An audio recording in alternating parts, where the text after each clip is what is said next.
अस्सलामु अलैकुम मेरे प्यारे भाइयों और बहनों, मैं रूहानी तलबीना हूँ। मैं इतना खास इसलिए हूँ क्योंकि मेरा जिक्र हदीस में भी आया है।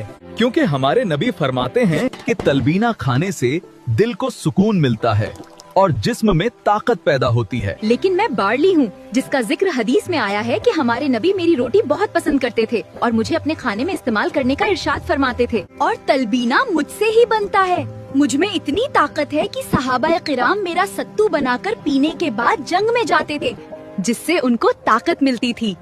और मुझसे ही रूहानी तलबीना बना है। और मैं ओट्स हूँ। मेरा जिक्र सीधे कुरान या हदीस में नहीं है, लेकिन मैं भी जौ की तरह एक बहुत ही पावरफुल अनाज हूँ और मुझे भी रूहानी तलबीना में बार्ली की तरह डाला गया है। और मैं खजूर हूँ। मेरा जिक्र कई बार कुरान और हदीस में आया है क्योंकि मैं प्यारे नबी की पसंद हूँ, ताकत और गिजा का जरिया हूँ। मैं अल्लाह की रहमत और बेशुमार फायदा पहुँचाने वाला हूँ और मुझे भी रूहानी तलबीना में डाला गया है। और मैं शहद हूँ। मेरा जिक्र भी कुरान और हदीस में आया है। मुझे कुरान में शिफा कहा गया है और हमारे नबी ने मुझे पसंद किया है। तो मुझे सुखाकर मेरा पाउडर बनाकर रूहानी तलबीना में शामिल किया गया। और मैं हूँ बादाम।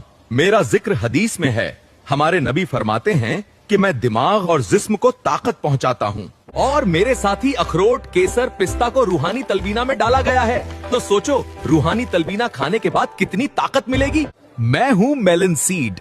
दिल और डाइजेशन को हेल्दी रखता हूँ। मैं हूँ पंपकिन सीड।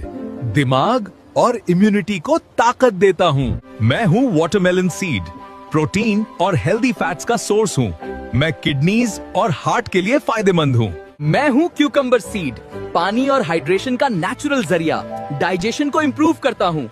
मेरा जिक्र भी हदीस में है। और हम सबको रूहानी तलबीना में शामिल करके रूहानी तलबीना बनाया गया है, जो कि बहुत ही टेस्टी और हेल्दी है। मुझे अपने ब्रेकफास्ट में और अपनी सहरी में शामिल करके देखें। आपको ताकत और सुकून से भर देगा और आपके रोज को शानदार बना देगा।